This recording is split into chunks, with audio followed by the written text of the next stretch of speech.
uwitwa Nyambo Jessica wamenyekanye muri filime nyarwanda, akamenyekana cyane nk'umukunzi wa Titi Brown cyangwa se umubesto. Byakunze kuvuga cyane ko ari besto wa Titi Brown, bose bigaragariza ko ari ababesto.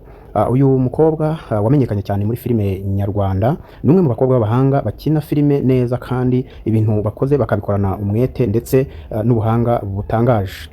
Uyu Jessica Nyambo wakunze kuvugwa cyane ko akundana na Titi Brown, nyuma baje kugaragaza ko batagikundana, ndetse bikomeza kuba birebire, biragenda cyane mu itangazamakuru, biravugwa mu buryo bwinshi butandukanye, kugeza ubwo bombi umwe ku wundi bagiye bajya mu itangazamakuru bakavuga ko mu by'ukuri nk'uko babyivugiraga abari ababesto, ariko batigeze binjira mu rukundo nk'uko bagiye bakunda kubyivugira.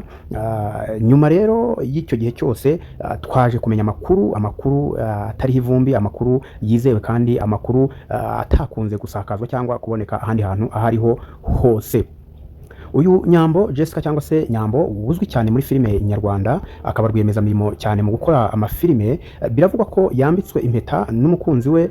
Yakunze kuvuga yuko afite umusheri, afite umukunzi, afite inshuti bakundana, ariko ntiyerure iyo nshuti aho iherereye, aho ikorera, cyangwa se icyo ikora, utarigeze ushaka kumugaragaza mu itangazamakuru cyangwa se ngo agire icyo amuvugaho, usibye ko nyuma yaje kwerura koko akavuga ko afite umukunzi, nubwo atigeze yerura uwo mukunzi aho aherereye cyangwa se icyo akora, cyangwa ngo avuge amazina ye, cyane ko uwo mukunzi we atigeze agaragara mu itangazamakuru, cyangwa se atari umuntu ukunda kugaragara muri showbiz cyangwa se mu itangazamakuru ryo mu Rwanda.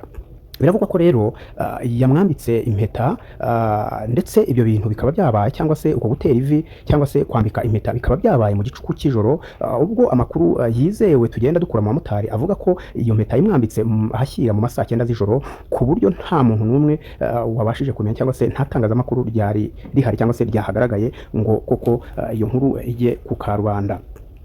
Biravugwa ko rero abantu bitabiriye icyo kirori harimo umugore wa Rusine w'umunyamakuru ariwe twita Irene.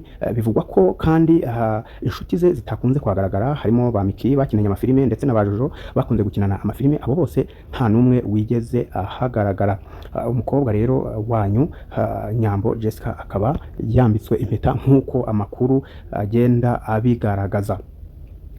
Ntituramenya uwo musore mu by'ukuri, ntabwo amashusho yageze ajya hanze cyangwa se ngo agaragazwe, ariko icyo tuzi neza nuko byanga byakunda nta nkuru ivugira ubusa ku musozi. Nayo nguko rero, nguko uko bimeze, ngayo amakuru y'umukobwa wanyu Nyambo Jessica.